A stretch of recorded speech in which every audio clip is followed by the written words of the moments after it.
By 1938, animated cartoons had improved to a point where audience interest could be sustained for more than 6 or 7 minutes. And so, the cartoon feature became a possibility. Snow White and the Seven Dwarfs was our first feature-length cartoon.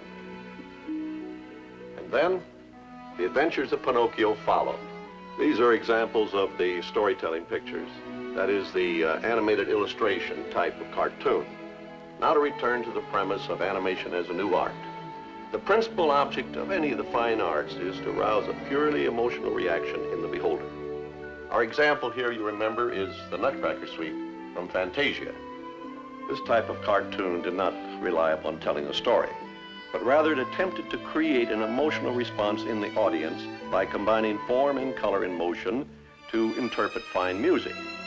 Now, during the making of the Nutcracker suite, every effort was made to retain the fragile character of the inspirational sketches, most of which were rendered in pastels and chalks. In adapting such drawings for production, it became apparent that the usual hard ink lines and flat opaque areas of color could not do them justice. All the beauty of the original conception would have been lost. To retain the ethereal quality, transparent paints were developed.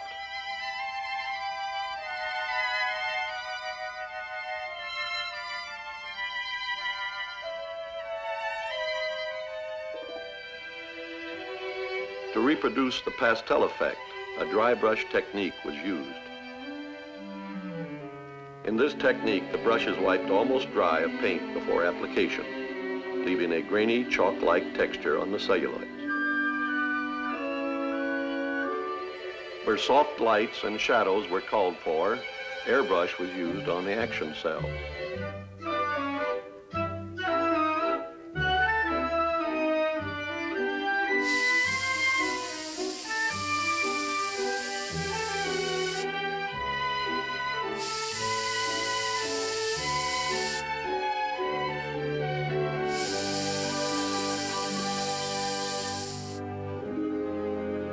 Backgrounds received as much time and attention as many a gallery oil painting.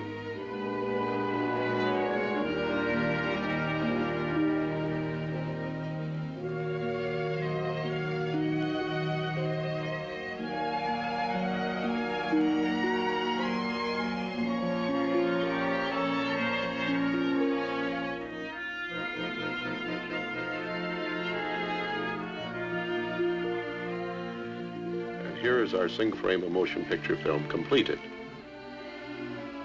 The care that was taken here is typical of the more than 20,000 frames that comprise the Nutcracker suite. But the results of all this effort still only represented one half of the fine art of animation. The other and equally important half was the music. Tchaikovsky's Nutcracker suite was performed by the world-famous Philadelphia Symphony Orchestra under the baton of the celebrated conductor Leopold Stokowski.